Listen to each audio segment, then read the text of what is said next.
छोटे लेकिन समृद्ध राज्य में एक गरीब लकड़हारा रहता था जिसका नाम हरिराम था। वो दिन रात मेहनत करके अपने परिवार का पेट पालता था। उसका एक जवान बेटा था करण, जो बेहद आलसी और कामचोर था। वो सारा दिन गांव की गलियों में अपने दोस्तों के साथ घूमता रहता था। बेटा करण, अब तो कुछ कामकाज सीख लो।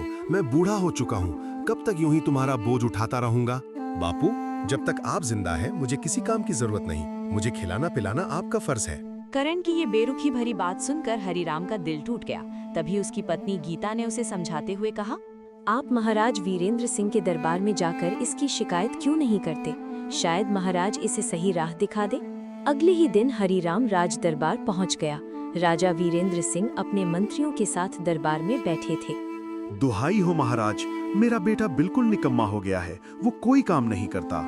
सैनिकों, तुरंत उस लड़के को हमारे सामने पेश किया जाए। थोड़ी ही देर में सैनिक करण को पकड़कर दरबार में ले आए। क्यों करण, तुम इतने जवान होकर भी कोई काम क्यों नहीं करते? महाराज, मैंने कभी कोई काम सीखा ही नहीं। अब सीखने की उम्र भी निकल चुकी है। शर्म आनी चाहिए तुम्हें। मेहनत करने वाला इंसान कभी भूखा नहीं मरता। लेकिन करण पर राजा की बातों का कोई असर नहीं हुआ। उल्टा वो अंदर ही अंदर अपमान की आग में जलने लगा।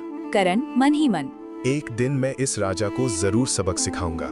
दरबार से बाहर निकलते ही करण अपने पिता पर भड़क उठा।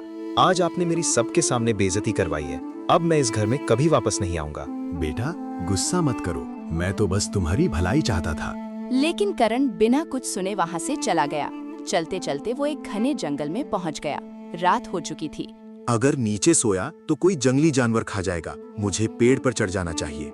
करण एक बड़े पेड़ पर चढ़कर बैठ गया। आधी रात को उसे नीचे किसी आदमी की आवाज सुनाई। वाह, आज की चोरी में तो खूब माल हाथ लगा है। करण ने नीचे झांक कर देखा।